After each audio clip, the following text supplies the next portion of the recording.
here! You're hurting my arm! Comply with instructions. I suggest you to leave my daughter alone now, or you'll regret it. A teenage girl went for a simple jog in her own neighborhood. Minutes later, she was face down on the pavement with a broken arm. And the cop who did it had no idea she was the daughter of a world-famous actor. It started like any other Saturday afternoon.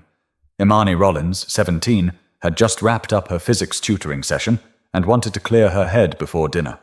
She slipped on her black running shoes, tied them tight, and zipped up her Navy college track hoodie, the one she was so proud of. The words Benedict College Summer Program stretched across her chest in faded gold.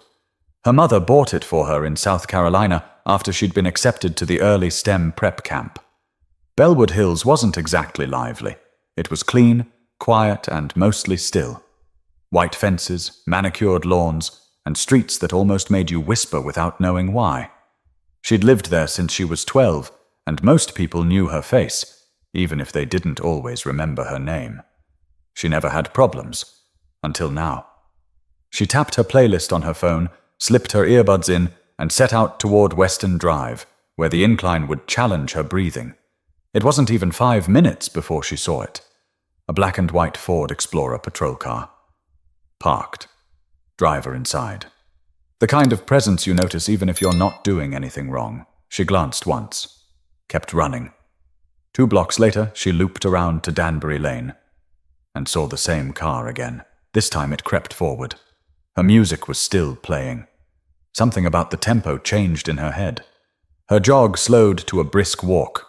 She didn't want to overthink it, but it stuck in her gut. A cop car circling the same block she was jogging through, in the neighborhood she lived in, felt like a silent accusation. She reached up and tugged one earbud out. Then she heard it. "Hey!" She turned. Officer Brian Kellner stood about 20 feet away, hand on his hip, jaw clenched. She didn't know him, not by name. She didn't know that he'd transferred from nearby Norwood just 2 months prior. All she saw was the badge and the tone in his voice. "You live around here?" he asked, stepping forward. "Yeah," she said, blinking. "I'm jogging. I live on Bramble Street." He kept walking toward her. "ID?" "I'm jogging," she repeated. "I didn't bring my wallet. I don't have anything on me." "What's your name?" She hesitated. "Imani." His eyes narrowed. "Last name?" "Rollins." He paused. "Put your hands where I can see them." She blinked again, this time confused. "Wait, what?" "Hands up, now." There was no one else close enough to intervene. The closest house had its garage door open, but no one in sight.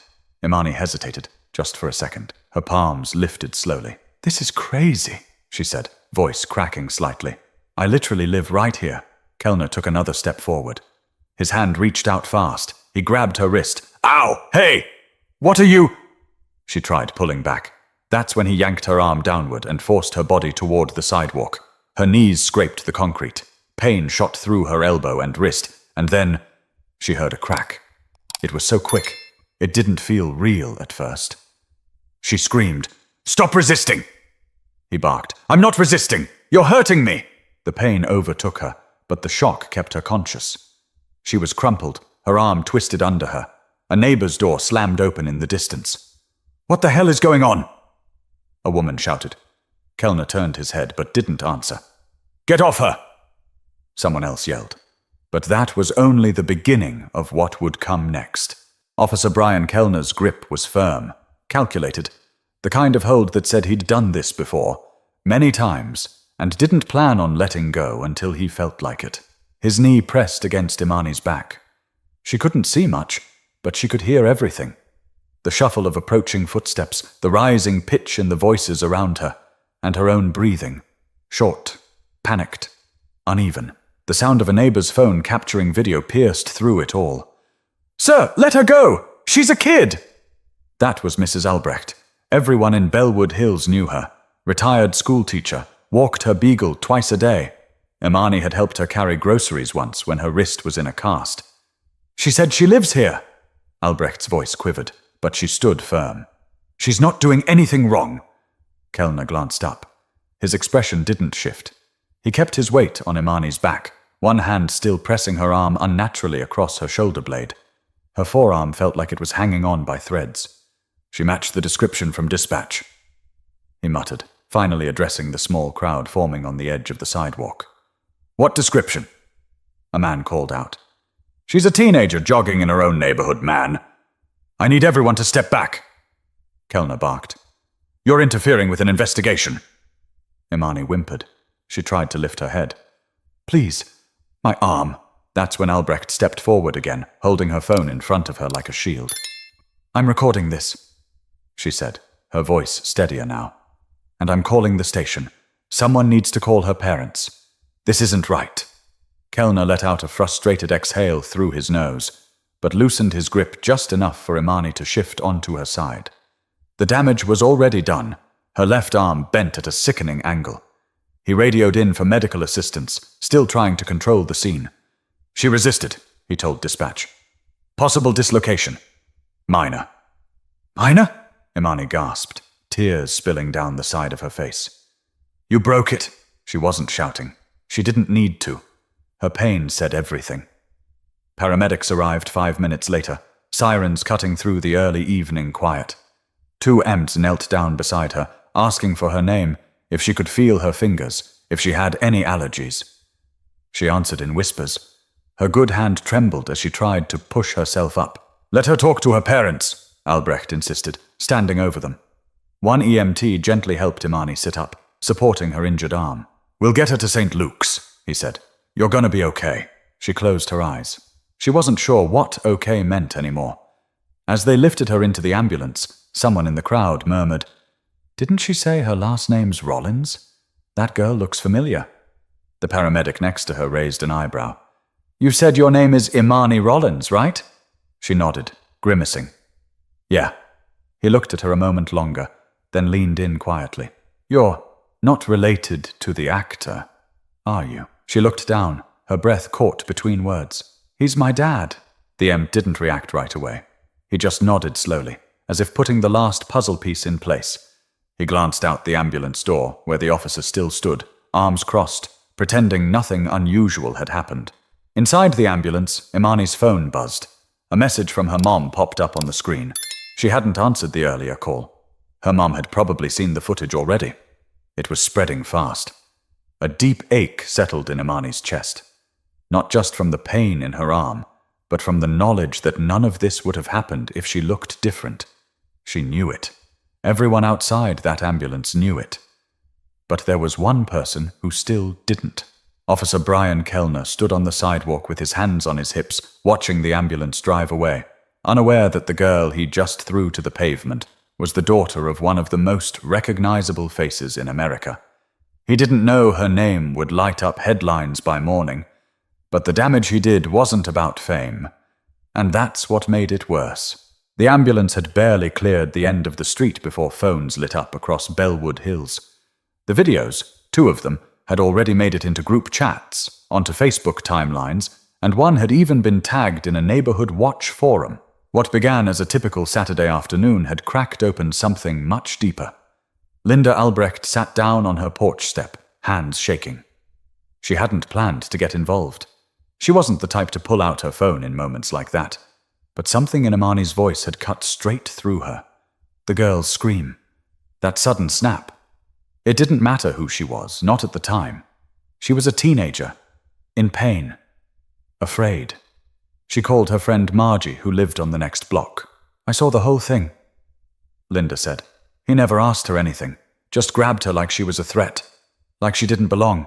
Margie didn't sound surprised. You think the department's gonna back him? They always do. Across town, Simone Rollins was finishing up dinner prep when her phone rang. Not once, but 3 times in a row. When she finally picked up, it was her neighbor's daughter, Anna, nearly breathless on the line. Mrs. Rollins? Imani. She's okay, I think, but there was a cop. She's in an ambulance right now. People are posting about it. Simone dropped the spatula on the counter. What ambulance? What are you talking about? I think it's St. Luke's, Anna replied. I just thought you'd want to know before you saw it online. Simone didn't wait another second. She grabbed her keys and called her husband as she backed out of the driveway. Quincy, she said, trying to keep her voice steady. Something happened to Imani. Her husband was already opening Twitter.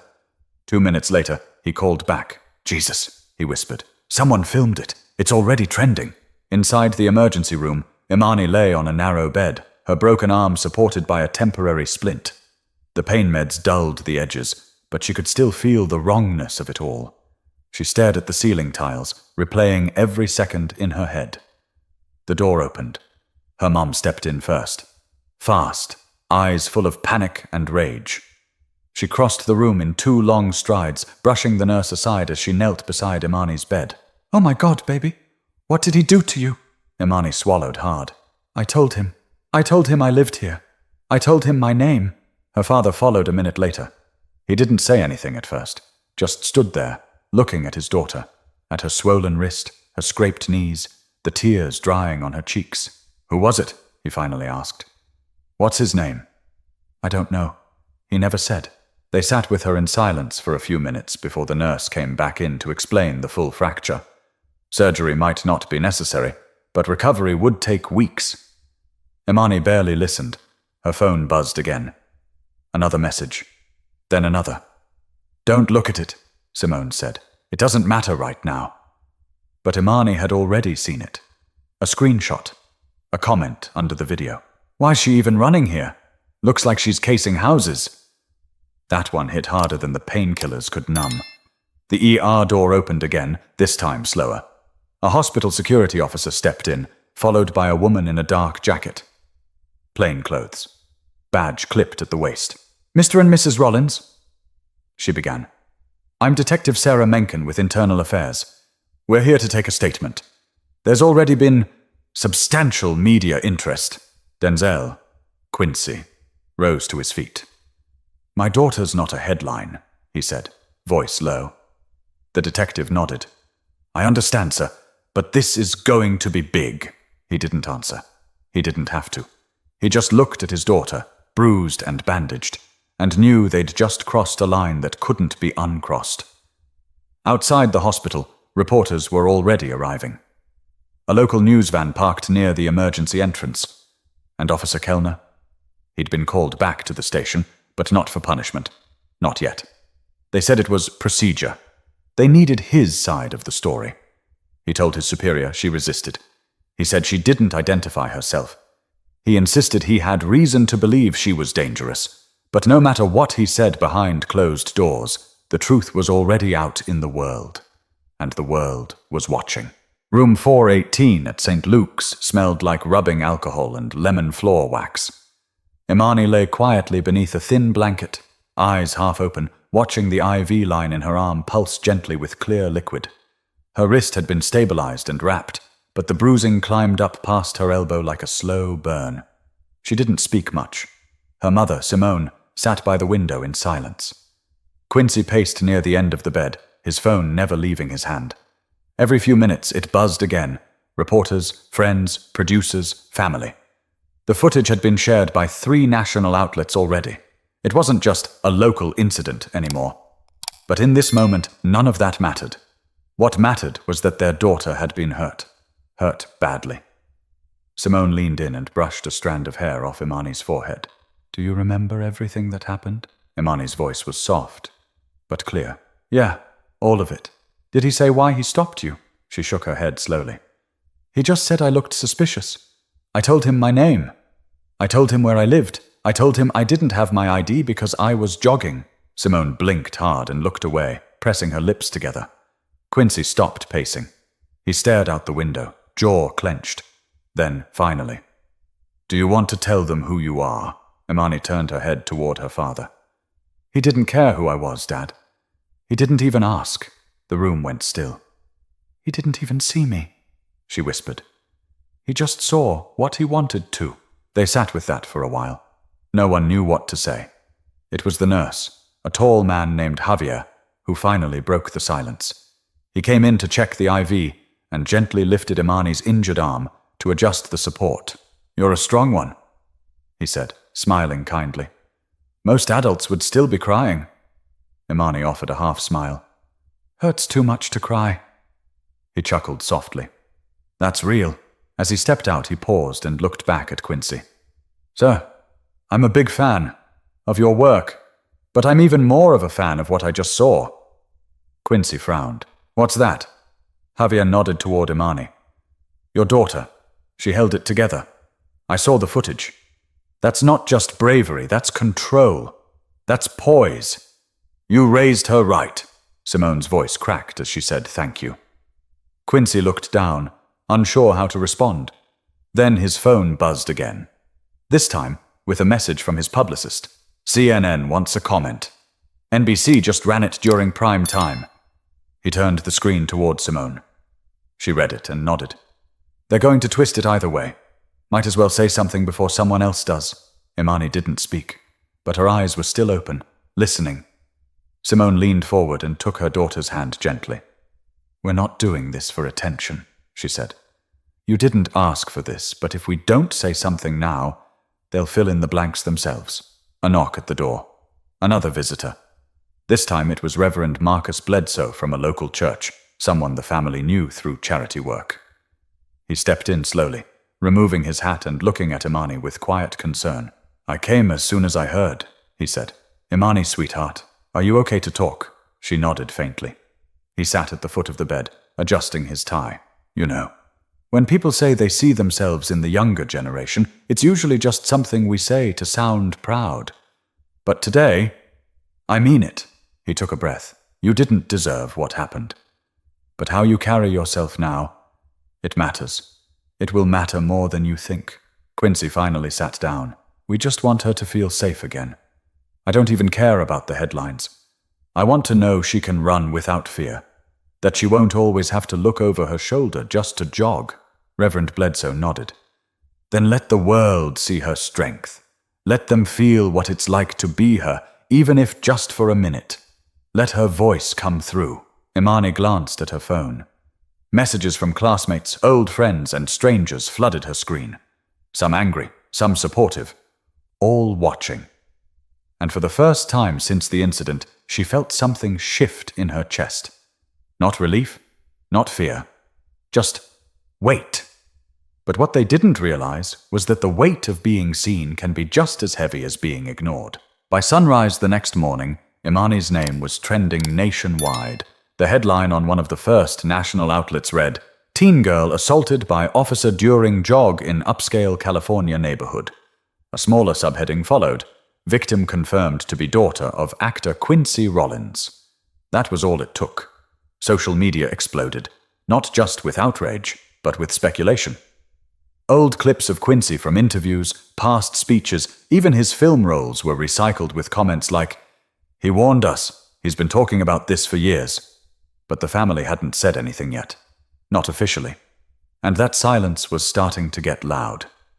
Simone and Quincy met privately with their legal team Sunday afternoon in a side conference room at the hospital. The blinds were drawn, the mood heavy. The team came with suggestions, strategies, carefully worded drafts. None of it felt right. She doesn't need a press release, Simone said flatly. She needs protection. One of the lawyers, a woman named Felicia Monroe, took a breath. I get that. But you're not just Imani's parents right now. You're public figures. Whether you like it or not, what you say, or don't say, will set the tone for everything that comes next. Quincy rubbed the bridge of his nose. We're not looking to build a brand off of her trauma. Felice nodded. Then say that. Say it your way. But if you don't speak, someone else will speak for you. Or worse, they'll speak for her. Imani had remained quiet during the meeting. Until now. She shifted in her seat and looked up. Can I write it? Everyone turned toward her. You sure? Simone asked softly. Imani gave a small nod. I don't want people fighting for me. I want them to hear me. Later that night, she posted her statement. Not through a publicist, not through Quincy's agent, but on her own Instagram account. Black text on a white background. No hashtags, no flashy font. I was jogging in my own neighborhood. I was doing everything right. I didn't raise my voice. I didn't run. I didn't lie. I just existed. And that was enough for someone to hurt me. Not because of who I am, but because of who they thought I was. I'm not speaking out because I'm famous. I'm speaking out because there are girls just like me who don't have the option to be heard. And I'm lucky. I get to recover. But what about the ones who don't get to go home? This isn't about getting justice because my dad's on TV. This is about justice that should have never needed a camera or a famous name. I want to run again, without being watched, without being followed, without being hurt. Within 2 hours, the post had more than 1 million likes. Comments poured in. Classmates, strangers, celebrities, fellow athletes, even some former victims of police abuse. Simone sat on the edge of the bed reading them out loud, occasionally pausing to hold back tears. She's getting messages from people in Cincinnati, from Oakland, from Spokane. Look at this one, she said. A girl her age says she quit running outside after the same thing happened to her last year. Quincy stared at the phone and sighed. How many more are there? They all knew the answer. Too many. Outside St. Luke's, more cameras were showing up. The hospital had to reroute some foot traffic through the side door just to avoid clogging the lobby. Protesters had begun gathering near the police department headquarters a few miles away, some with signs, some just holding up their phones. But inside, it was still just them, a family trying to stay whole while the world watched them grieve something that never should have been taken. A local pastor visited again that night, not Reverend Bledsoe this time, but a younger man named Tyree Marchand. He wasn't there to give advice. He just sat quietly with them, said a short prayer for peace, then looked at Imani and offered just one line. Your silence would have protected you, but your truth might save someone else. Imani didn't say much in return, but she remembered the words. And as they all watched the sun disappear behind the edge of the hospital parking lot, something began to shift. Not just in their family, but across the country. But the moment the world starts listening is when the real test begins. While Imani's story traveled across the country, Officer Brian Kellner remained mostly out of sight. He hadn't spoken to the media. He hadn't posted online. His department hadn't even released a formal statement beyond a vague acknowledgement of an ongoing internal review. But that didn't stop people from digging. It started with a Reddit thread titled, Has Kellner done this before? Less than 12 hours later, it had over 8,000 comments and 3 detailed timelines of his prior work in neighboring cities. The stories started to come together, and they weren't flattering. Kellner, 41, had transferred to Bellwood Hills PD just 2 months earlier after 7 years with the Norwood Police Department. In that time, he'd accumulated 5 complaints for excessive force. All closed, all dismissed. But none of that had been publicly disclosed, not until now. A journalist from Sacramento pulled the internal complaint logs using public record laws. In one of them, a black teenage boy had suffered a fractured collarbone after being stopped for matching the description of a car thief. Another incident involved a Latina woman who'd been tackled during a traffic stop, even though her only offense had been driving with a cracked taillight. None of those incidents had gone viral. No one in them had famous last names. And that, to many, was the point. Kellner's defenders, including the local police union, insisted he was a dedicated officer committed to public safety, and that attacks on his character without all the facts were unfair. They claimed he was simply doing his job. But pressure was building. Every major news station in the state had now picked up the story. One former police supervisor, speaking anonymously to a podcast, described Kellner as quick-tempered and hyper-focused on compliance. Another called him a powder keg, who never de-escalated when he could dominate instead. Quincy read the article aloud in their living room. Imani sat across from him, arms still in a sling, eyes heavy. I don't want to be the reason someone loses their job, she said quietly. Her mother shook her head. Baby, this isn't about revenge. I want him to know I'm not what he saw, Imani added. I want him to feel that. Simone looked at her daughter with tired eyes. I think he's feeling it now, for the first time. Meanwhile, inside Bellwood Hills PD, the atmosphere had shifted. Kellner was placed on administrative leave with pay, pending investigation. His office was locked, his nameplate quietly removed from the hallway wall. Officers avoided mentioning him by name. Some believed he'd be cleared, just like always. Others weren't so sure. A younger officer named Anthony Gentry sat in his squad car the following evening, replaying bodycam footage from Kellner's arrest reports over the last few weeks. One thing stood out: the tone. Always aggressive, never calm, always assuming the worst. He shook his head. He messed with the wrong family. He muttered to himself. But it was deeper than that, and Gentry knew it. Kellner didn't know who Imani was, and that's what made it worse. He didn't care who she was. He didn't ask. He acted the same way he had dozens of times before. Only this time, there were cameras. There was a name people recognized, and there was a teenager brave enough to speak.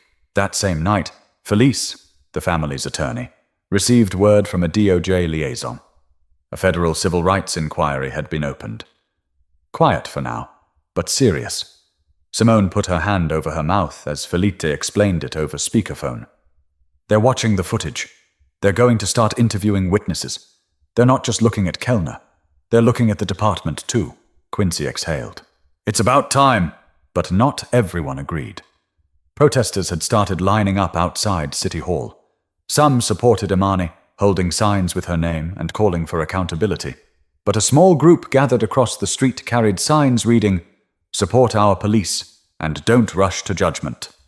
One of them, a woman in her 60s with short grey hair and sunglasses, told a reporter, "I don't care who her father is. You obey the police. That's it." The reporter didn't comment, just held the mic steady while the internet judged for itself. Back in the Rollins home, Imani scrolled through the news articles that night with a face of quiet disbelief. "How many people did he hurt before me?" she asked. Simone sat beside her. "Too many, but you stopped it." But the truth is, stopping someone like Kellner doesn't start with headlines. It starts with who's willing to listen once the spotlight fades. The temperature outside Bellwood Hills Police Headquarters had climbed into the high 80s, but that didn't stop the crowd. By noon, close to 400 people had gathered on the lawn, many holding signs with Imani's face printed across them, one from that summer STEM camp she loved. Some people wore black shirts that read, "Let her run." Others just stood silently with fists raised. Across the street, the counter-protest remained smaller but louder. One man with a megaphone kept repeating, "Law and order! Don't break it if you don't want to feel it!" His voice cracked under the heat, but the message was clear. Not everyone saw Imani as the victim. Inside the Rollins home, the blinds were drawn, and the family was doing their best to ignore the live coverage looping on 3 different news stations. Imani sat cross-legged on the couch, her injured arm resting on a pillow. "I didn't ask for all this," she said, not for the first time. Simone looked up from her laptop. "No one's saying you did?" Quincy stood behind the kitchen island, silent. He was watching his daughter, watching the room, like he was trying to take everything in without reacting too fast. "What if I go on camera?" Imani asked suddenly. Simone blinked. "You sure?" "I don't want to keep hiding. I have something to say. I just don't want them to twist it." Quincy walked over slowly. "If you speak your truth. Nothing polished, nothing written for you, just you." Imani nodded. So later that day, they agreed to a short live interview with reporter Elise Manning from Channel 12. Elise wasn't sensational. She had earned a reputation for letting people speak without pushing them into a corner. They met on neutral ground, a small community library down the street from the hospital. The cameras rolled. Imani sat with her arms still wrapped and supported. Elise spoke gently but didn't shy away. "Why did you decide to speak today?" she asked. Imani took a deep breath. "Because I want people to stop pretending this only happens when a camera's on. I want people to stop asking what we did to deserve it, and start asking why it keeps happening even when we do everything right." Elise nodded. "Some people say this story only made noise because of who your father is." "Maybe," Imani said. "But I'd rather it be quiet if it meant it never happened." It was raw, honest, and it hit. That clip aired just once, and within hours it had been reposted on every platform. Celebrities began weighing in. Serena Winston, the Olympic runner, tweeted, "That girl is stronger than most grown men. Let her run. Let her be." Civil rights attorneys and retired judges posted in support. A former federal prosecutor even said on a morning panel, this could trigger long overdue reforms in these small suburban departments. Still, the pressure cooker was heating from both sides. Inside the Bellwood Hills precinct, Police Chief Randall Odom held a private meeting with senior staff. He looked tired. He hadn't slept more than 2 hours in 3 nights. "We can't act like we didn't see what's on that video," he said. "I'm not here to throw anyone under the bus, but we're not going to survive this if we keep covering." A few of the older officers shifted in their seats. No one spoke first. Finally, Officer Gentry, the younger one who had quietly watched old Kellner bodycam footage, raised his hand. "I think people want more than a suspension," he said carefully. "They want proof we're not protecting our own, no matter what." Odom looked at him for a long moment. "That's what I'm afraid of." Across town, at a nearby middle school gymnasium, a community forum had been scheduled. The turnout was bigger than expected. They had to open the bleachers. Some people came to vent, others came to listen. But everyone came with something to say.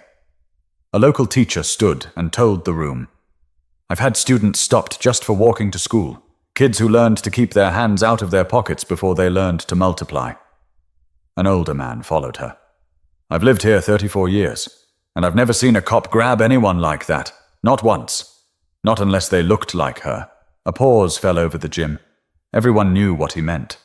No one interrupted. Imani wasn't there that night, but her name echoed throughout the building, not because she was famous, but because she had become something else. A mirror people couldn't avoid anymore. But mirrors only help when people are willing to look at what's really being reflected. By the end of the week, the lawsuit was official. Filed in federal court, the Rollins family brought civil action against Officer Brian Kellner and the Bellwood Hills Police Department. The complaint listed unlawful detention, use of excessive force, assault resulting in bodily harm, and violation of constitutional rights. The language was clear, direct, and intentional. The city's legal team responded fast. Too fast, Simone thought. Within 24 hours, they issued a public statement filled with buzzwords. Reviewing all protocols, deeply regret the pain caused, and respect due process, but no apology. Not once. They want it to sound like concern, Quincy said, tossing the folded press release onto the kitchen table. But what they're really doing is circling the wagons. Imani sat nearby, watching a legal analyst break down the case on TV. "What happens now?" she asked, her voice measured. Felice Monroe had come over to walk them through it all. First, the discovery phase. They'll request footage, documents, reports. "We'll do the same," she explained. Then depositions, witnesses. They'll try to drag this out, test your patience, maybe even your memory. They're hoping we get tired, Simone said flatly. Felice didn't disagree. But there was one thing the city couldn't control: the body cam footage. Though Kellner hadn't turned it on during the beginning of the encounter, the camera activated mid-incident when he manually called in for medical. What it captured in those final moments was devastating. Not just the screaming, the bending of her arm, but his tone. Aggressive, detached. No warning, no attempt to de-escalate. Worse still, a second officer had arrived as backup during the tail end. His bodycam footage showed Kellner muttering to himself as he stepped away from Imani, saying under his breath, "Every damn time, they act like they're the victim." That clip leaked online within 36 hours. The backlash was instant. It was no longer a "he said, she said." It was proof. In the middle of it all, Kellner's legal representation issued a statement attempting to frame his actions as standard procedure under heightened stress conditions. They cited rising calls to 911 about recent neighborhood disturbances.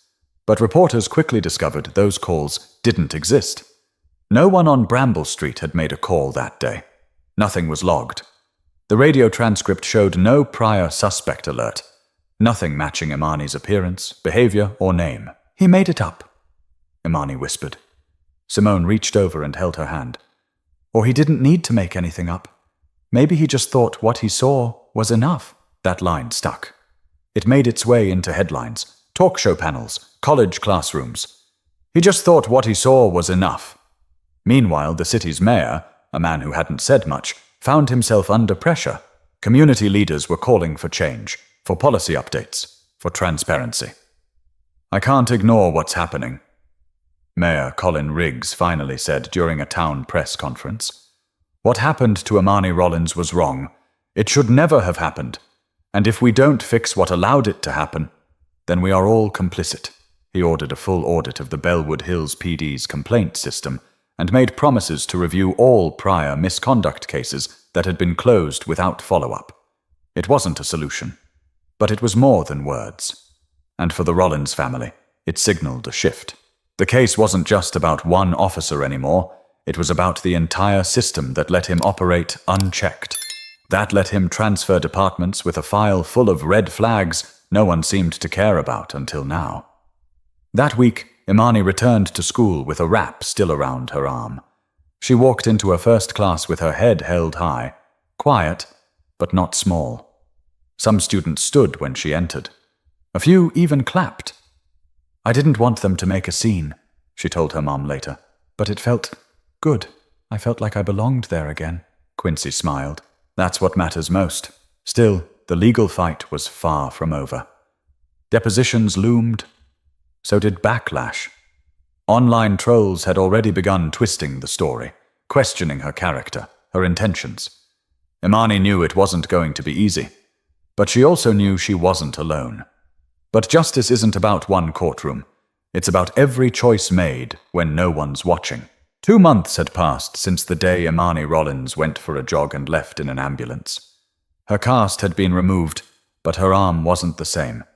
It still ached on humid mornings, still felt tight when she stretched too far.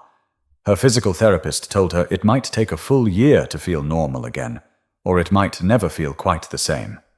But the part that felt harder to heal wasn't her arm.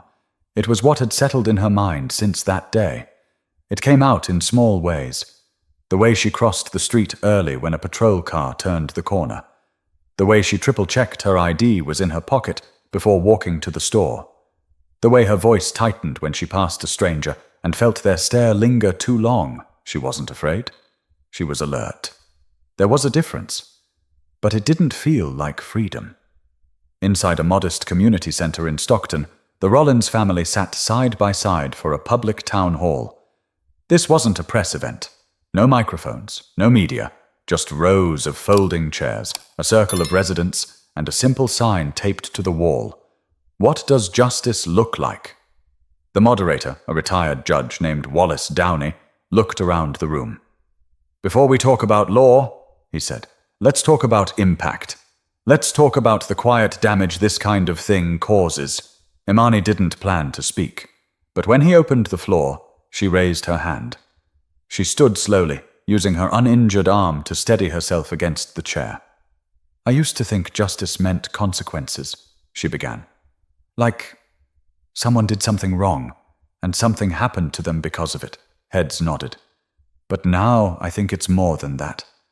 I think justice is when people like me don't have to explain ourselves just to be left alone. When a mistake like the one that happened to me isn't normal anymore. When a name doesn't have to be famous for someone to listen. She looked around the room. Older folks, teachers, students, parents. I don't want a statue, she said. I just want to run again without thinking twice. A silence followed.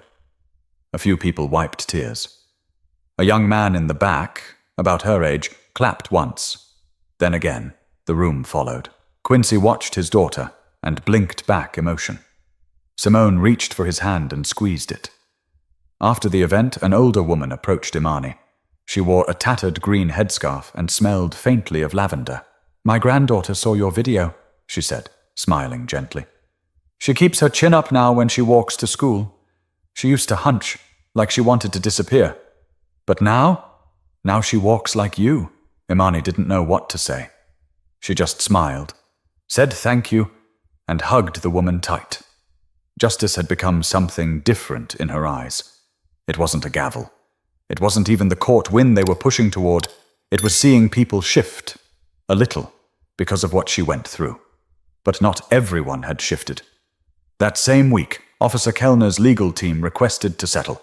A confidential agreement, no admission of guilt, a financial payout, no trial. Quincy read the offer and pushed the paper aside. We didn't go through this just to take a check, he said. Simone agreed. We're not selling our silence.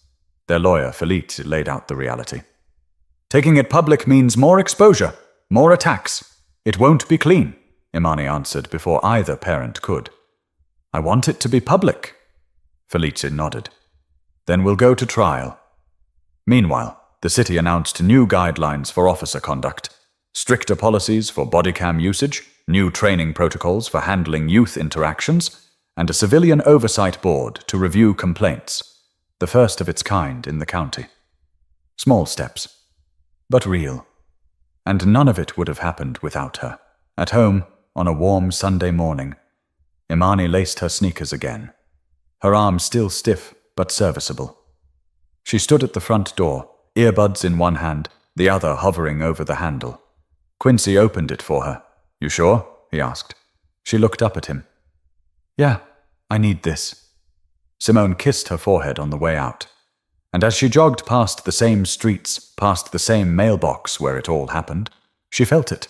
Not relief, not safety. Just breath. And for now, that was enough. But justice doesn't always look like punishment. Sometimes it just looks like the chance to live without fear.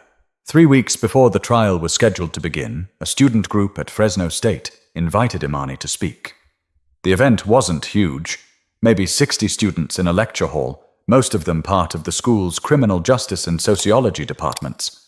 No cameras, no flash, just folding chairs, notebooks, and the quiet sound of pens clicking. She stood at the podium with her left arm still visibly marked, the scar peeking from under her sleeve like a reminder she hadn't asked for.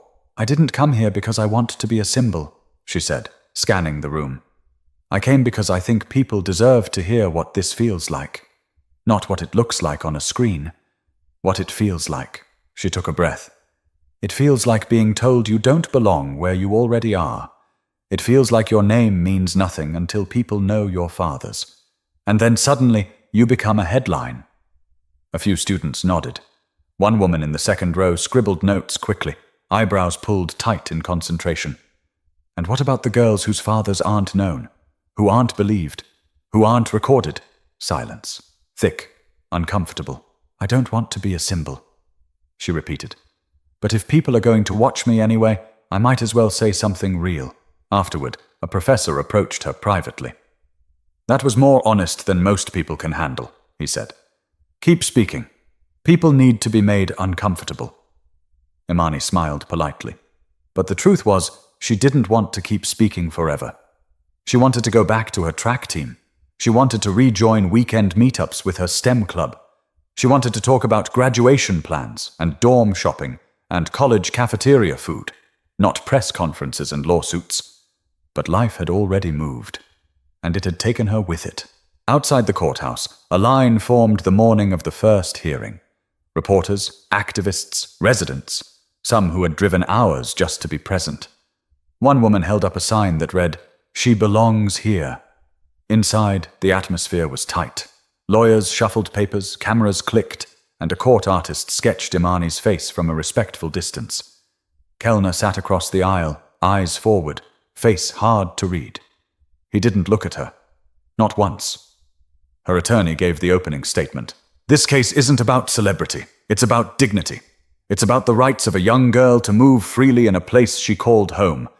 It's about the kind of peace we should all have, but so few are given. The defense tried to reduce it to procedure, response protocols, officer discretion, miscommunication. But the video had already spoken. The audio had already exposed the intent. And the public? They weren't buying it. Still, no outcome was certain. After the hearing, Imani walked through the courthouse lobby with Simone beside her. A small group had gathered near the exit. Among them was a mother holding her son's hand. The boy couldn't have been more than 8. Is that her? The boy whispered. His mom nodded. That's Imani. He turned to her, eyes wide. You got hurt and still came back. Imani knelt a little, smiling. Yeah, I did. The boy reached into his jacket and pulled out a folded drawing, just a few colored pencil lines on printer paper. A girl running under a bright yellow sun. At the bottom, in shaky handwriting, it read, She's faster than hate. Imani held the drawing to her chest and nodded. Thank you. Later that night, back home, she taped the picture next to her mirror. Not because she liked looking at herself these days, but because it reminded her that someone, somewhere, had seen her fully. Not just as a headline, not just as a story, but as a person who kept going. She sat on her bed, opened her laptop, and typed slowly. If you're watching this and thinking, this would never happen to someone like me, you're the person I needed to hear this the most. I was polite. I followed directions. I wasn't doing anything wrong, and it still happened. This story isn't tragic. It's not over. It's about what changes when you stop letting fear be the loudest voice in the room. Let's make sure the next girl doesn't need a famous name just to matter. She posted the message to her followers, turned off the screen, and lay back. Tomorrow, the trial would resume. Tomorrow, more people would talk. But tonight, she let herself rest. Not as a victim, not as a symbol, but simply as herself. And if this story moved you, share it. Talk about it. Not because it happened to someone famous, but because it shouldn't have happened at all. Subscribe for more human stories that deserve to be heard and remembered.